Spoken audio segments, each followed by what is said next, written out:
Hello, my name is Matthew. I'm a strategic systems consultant here at Quest, and in this video, I'd like to talk about GPOADmin and least privilege delegation.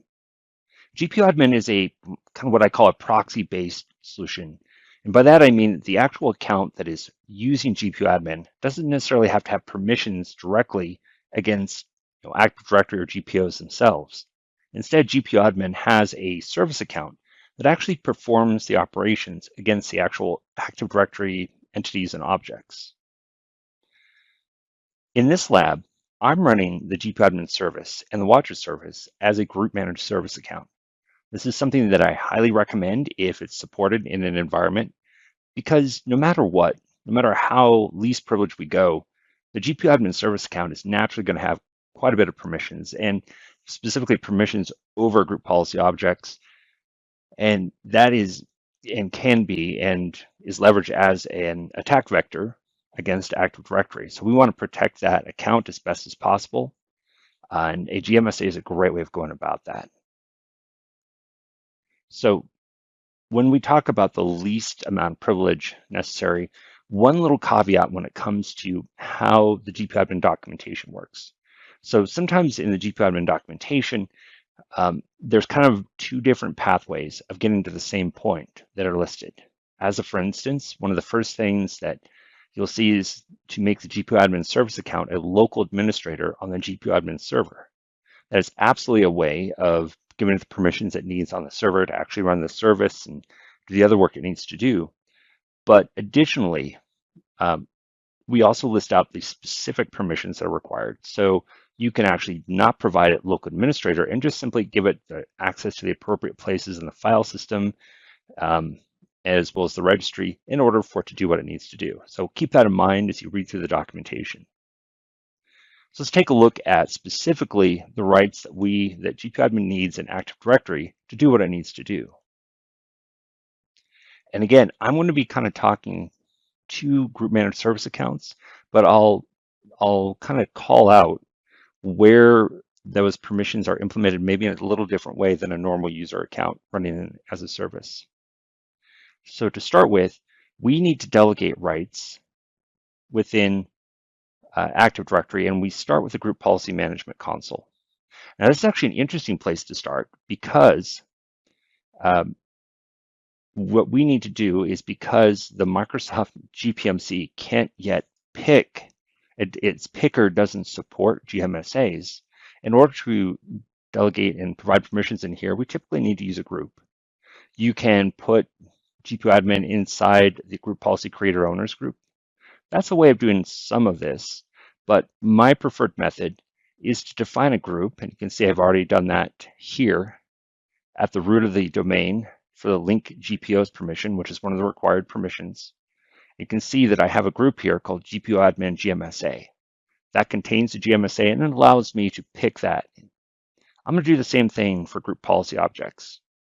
So we need to provide full rights over the group policy objects container. So click Add.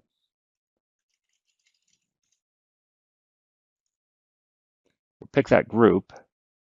And as you can see, there's no real options here. It's basically the groups and users listed here can create GPOs. This does not confer any privileges over existing GPOs. So we'll be returning back to the Group Policy Management console, but those are the first two permissions we need to do. Group Policy Objects container, root of the domain for linking objects. Moving on from there, there's a couple of things in ADSI edit that we need to take a look at.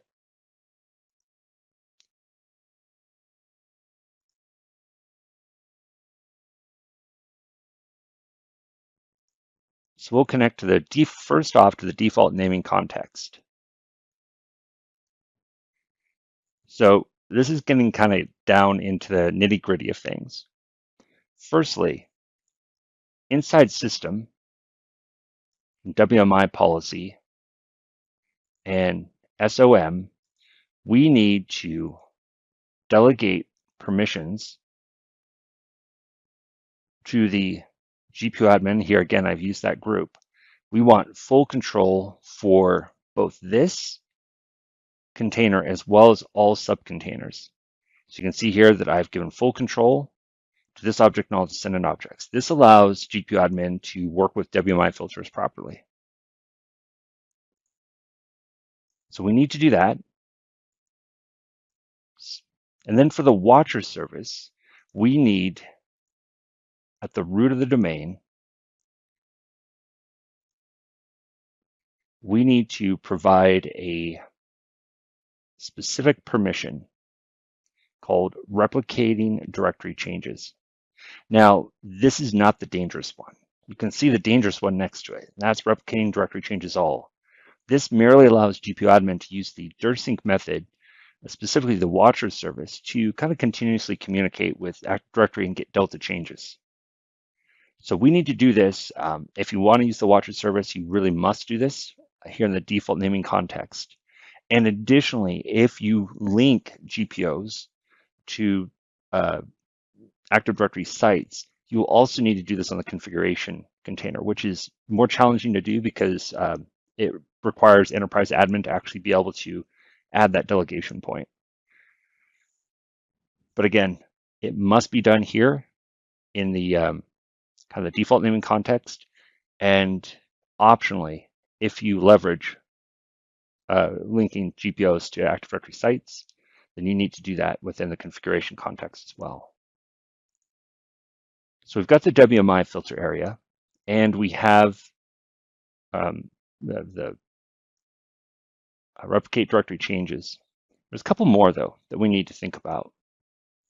So firstly, service connection points. So service connection points are how GPOADmin sort of publishes the locations of its servers. Like if you launch the GPOADmin client, it automatically finds the GPOADmin server within Active Directory. And it does this by looking for this service connection point record. The watcher service also uses a service connection point record. And these are automatically published into Active Directory. But this means that you must have the ability for the GPOADmin GMSA or service account, whatever it might be, it must have the permission to be able to read and write service connection point records, which are absolutely an option within here. You can see create and delete service connection point objects. So the GPOADmin GMSA must have this.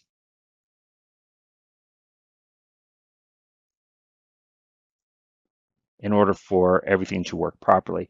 If you don't have this, the service connection points don't get written. You'll see an error in the event log, and occasionally that can actually cause some issues with the watcher service trying to look up and find the appropriate GPOADmin service to connect to. That can be overridden in the registry, but again, it's generally best to let GPOADmin actually write a service connection point. All right, one other interesting one. So this is one of those things that varies if you're using a GMSA or you're not using a GMSA. So GPOADmin exclusively uses Kerberos for authentication, which means that we need to register a service principal name for the GPOADmin service account. And in order to do this, the pathway to doing that is different whether you are using a GMSA or you're using a normal service account. If you're using a normal service account, the easiest way for GPOADmin to do this is to simply allow, go and provide permissions for the service account itself to be able to read and write SPNs. So it can basically just create and modify those service principal names automatically. If you're using a GMSA, GMSAs require you to register the SPNs. They can't be managed in that same way. So as part of the creation of the GMSA account, there's a section where you can add the service principal names. You'll need to add those manually, and that's in the documentation, what those actually need to be. And if you don't wish to have GPOADmin register its service principal names, you'll see an event viewer log that will basically say, hey, the SPNs aren't registered here's the exact commands that you need to run manually in order to run those. So that one is kind of a, you can if you wish, but you don't have to. And that only applies to a normal user account service account.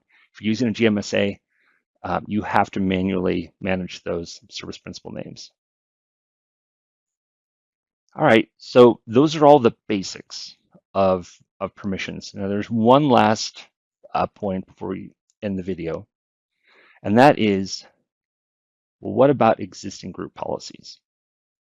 So GPOADmin, if we take a look at our group policy objects here, GPOADmin will not automatically take control of existing GPOs. It won't automatically get permissions on those.